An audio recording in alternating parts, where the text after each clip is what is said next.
Now, the way we did that was we bought a forked stick. And we want the forks to go a little ways, about a hand width, but at least that much.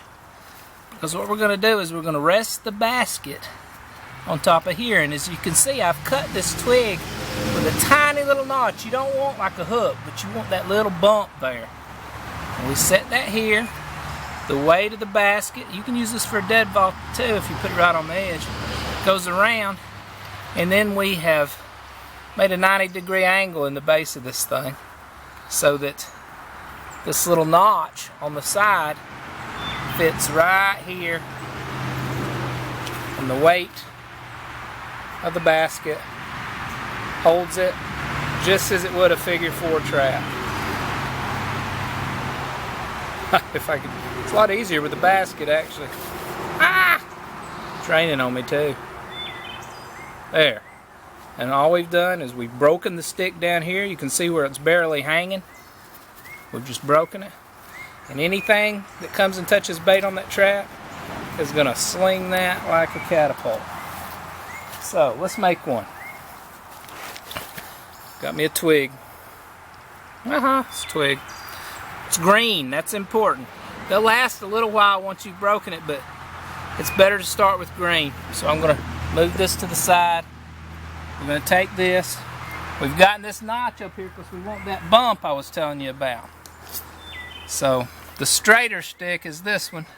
We're going to cut this one off.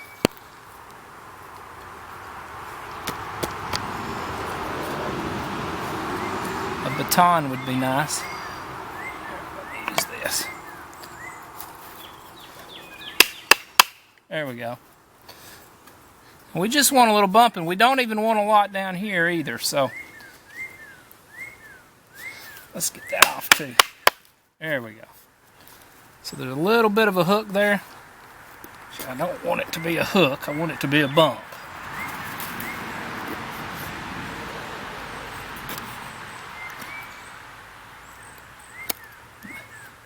That's probably good enough. See that right there? Now we want to go down. I'll just use this one as a model, but I want to go down about that far, and just sometimes it's good to give it a little notch just so it goes where you want it to. I didn't take out much material, I just got it started, and we're going to bend it, right? Okay, and now we'll still use the same Y stick here. But we want to kind of look, so we want our notch to go right here. Now keep with the plane of the figure 4 there, so I'm going to make it right here, and I'm going to come out just a little bit, because I just want to go ahead and make a big flat place. Here.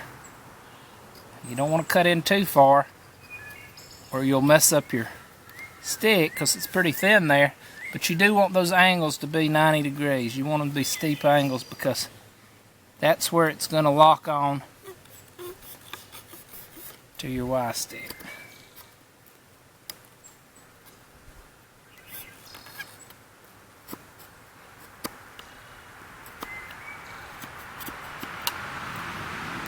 And that may be enough of a shelf. We're going to try. And it's okay to have to adjust a little bit.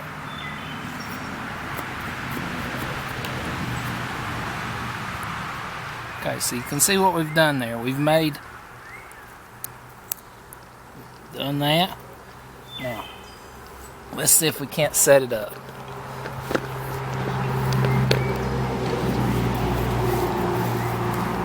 If the rain will hold out. Okay, so here's our stick again. Again, we took and we shaved off a plane on 2 sides so that we'd have that sharp edge, that 90-degree angle. If you got any notches like this, make sure they're facing out, because you don't want them to catch your basket. We're going to pick this up.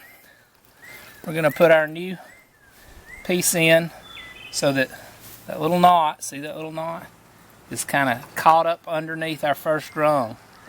If it's a deadfall, you don't even need that little knot. You just stick it up under the thing. And so we've got to make sure we're on the right side of our 90 degree. Now there it is. There it is. Hope you can see that. Let's get you a little closer and we'll set it off. Okay. Here comes Peter Cottontail. Woohoo! And that's how it's done. Today, anyway.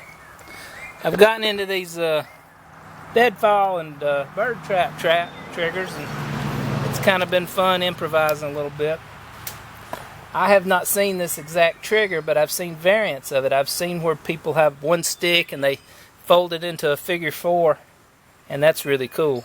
But I've also seen a version of this trap that uses this Y stick that they used in ancient Ireland, and I think it's cool because I've got Irish blood along with everything else, it seems like. But I will make I'll make an Irish bird trap for you on a later video, because it's kind of cool that these things were used all over the world, and I just want to record that. Someday my son might watch these, and I think it'd be cool if he saw all the different ways that we could do it.